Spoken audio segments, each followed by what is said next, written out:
I've been hearing a lot about nootropics. I've seen ads, heard influencers talk about it, and read about them in memoirs. I've seen a lot of big promises in a lot of places. So I'm going to answer the who, what, when, where, why, how of nootropics. Just in a more logical order than that. What? So nootropics is a funny word for a serious concept. To put it simply, nootropics are drugs that will make you the big smart. Think mentats from Fallout, the spice melange, or the drug from Limitless. Smart is a little vague, so I'll give you an idea of what kinds of things nootropics drugs claim to help you with. Memory, cognition, creativity, motivation, and attention. That's a pretty tall order. I'm a bit of an etymology nerd, so I'll tell you what the funny word means. It's derived from nous and trope, and roughly means a turning mind. Nootropics is so widely defined that a lot of things technically fall into the category. A few choice examples you've probably heard of are caffeine, Adderall, nicotine, and illegal drugs, including meth and cocaine. Note, don't do illegal drugs to get smart. It won't work out well. So I picked some pretty sensational nootropics to introduce you to the concept, but there are a lot of legal substances out there that are getting marketed as nootropics. They include L-theanine, creatine, Bacopa mononari, Rhodolia rosacea, Panax ginseng, ginkgo biloba, vitamin B12, and DMAE. They oftentimes come in a cocktail together. Here's the ingredient list for a nootropic I found on Amazon with 30,000 reviews. In this video, when I talk about nootropics, I'm exclusively referring to these supplements and ones like them. Where? Nootropics seem to be really popular in the West, particularly America and Europe. I was able to find evidence that there's a scientific interest in Japan and Taiwan, but that was mainly from a scientific perspective, particularly as it contains to Alzheimer's. Earlier, I mentioned that I read about nootropics in a memoir. In The Uncanny Valley by Anna Weiner, she explains that Silicon Valley, there was an interest in them in the 2010s.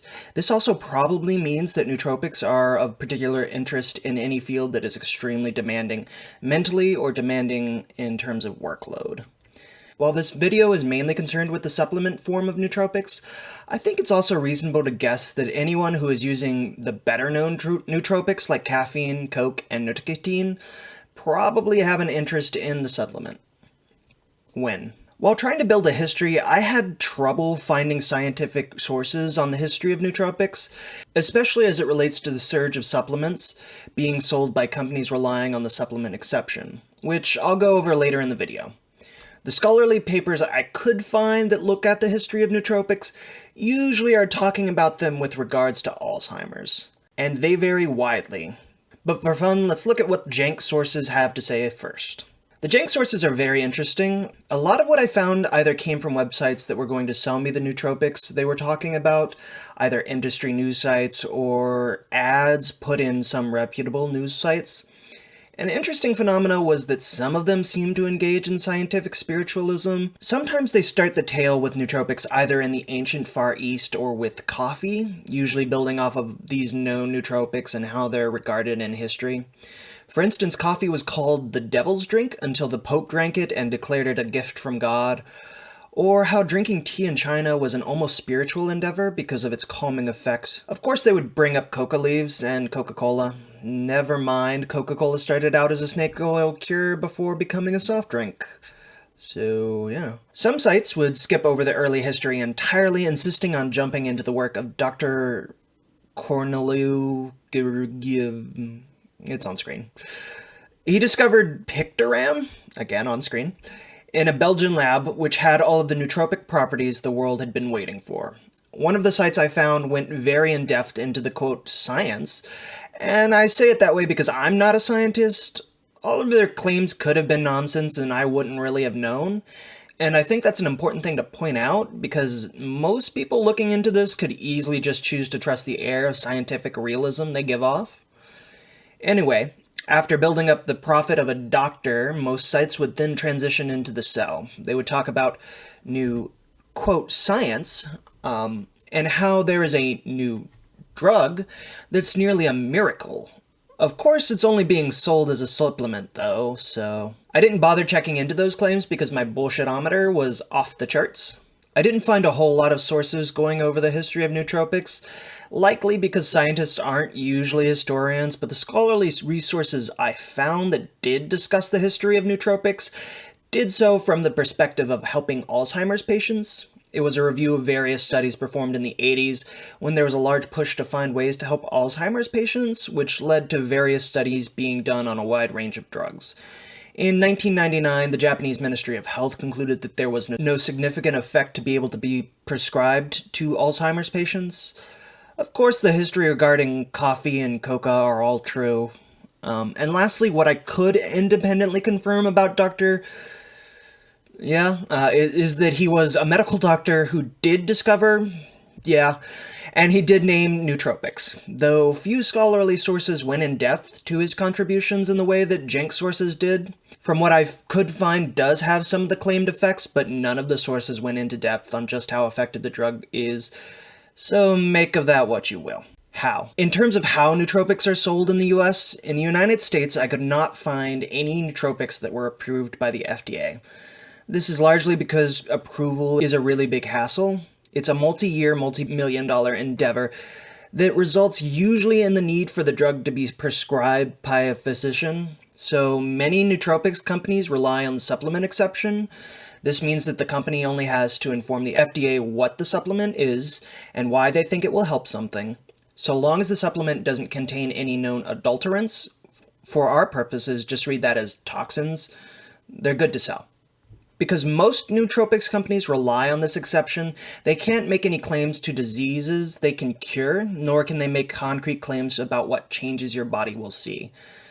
Basically, anything sold as a supplement in the United States, like nootropics, has the backing of, trust me bro. It's important to note that a lot of nootropic companies have become the subject of investigation by the FDA for claims they've made.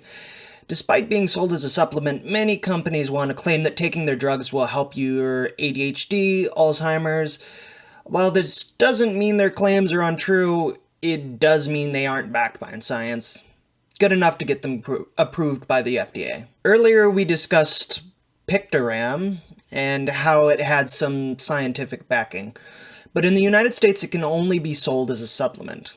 In Europe, though, it is a medication. As for the scientific how of nootropics, well, you've come to the wrong place. I'm no scientist, as I've already said, but I can tell you the claims they make. Generally, it tends to be something about increasing blood flow to the brain, restoring cells in the brain, or acting on some neural pathway. Though, again, much of the research on drugs I found called into question the true efficacy of nootropics. Why? The why of nootropic is as much tied to the who of nootropics. A study published in the European Review for Medical and Pharmacological Sciences offers a list of users. Users include financial traders, lawyers, doctors, academics, transportation workers, emergency workers. From this list, we can see a pattern of people in high-stress positions demanding workloads, and the study goes on to lambast the cultural trends around productivity as driving much of the nootropic craze. The authors seem keenly aware that people are being asked to produce more and more with the same 24 hours in the day. For many, the only way this becomes possible is through the use of nootropics, or believed use. Now, the study seems to be concerned with the nootropics that aren't supplements, but rather things like Ritalin and Adderall, but I think the principles are pretty generalizable, just because Ritalin and Adderall are such extreme drugs to go to. Another interesting group the study mentioned using nootropics was by military personnel. It notes that the French Foreign Legion and the United States military have been given modafinil, a nootropic that is approved by the FDA and that you need a prescription for. To round out this section, I wanted to look at a few product reviews from Amazon. I noticed a general trend in the 5-star reviews. People bought the product because they felt like they weren't living up to their supposed potential. There were a few comments that basically said they doubled their performance at work or school. Another trend I noticed was people mentioned ADHD a lot, though I tried checking out those reviewers and they seemed somewhat fake. So I wouldn't be surprised if they were paid for by the product manufacturer so they could make a claim often made around nootropics. Who? Right now, the current outlook for nootropics in 2025 is that the whole market will be worth close to $5 billion. Today, when the video is being recorded, the market is made up of two publicly traded companies and a series of privately held companies. I was able to find a few ETFs as well that specialize in nootropics. Since privately held companies are a lot harder to research than publicly traded, I'm going to focus on the publicly traded ones. Both Atayu and Anavelex Life are looking into nootropics, but AVXL is exclusively looking into products that are seeking FDA approval. Atayu has ADHD medication and an insomnia medication, but they also have a line of products that are supplements. After a bit of a deep dive into Atayu, I couldn't find enough interesting information on their supplements to report. Nootropics as a concept hold a lot of promise. Everyone dreams of being the smartest person in the room, coming up with the right answer at the right time faster than anyone else. But most nootropics on the market that you can easily obtain are supplements with weak scientific evidence backing it, and a company saying, "Trust me, bro." For that reason, I'm not too concerned about it, because when they really find a miracle nootropic, it's going to be as widespread and free as a cup of coffee. If you enjoyed the video, consider liking and subscribing for more content like this. Next week, I will be talking about Yowie.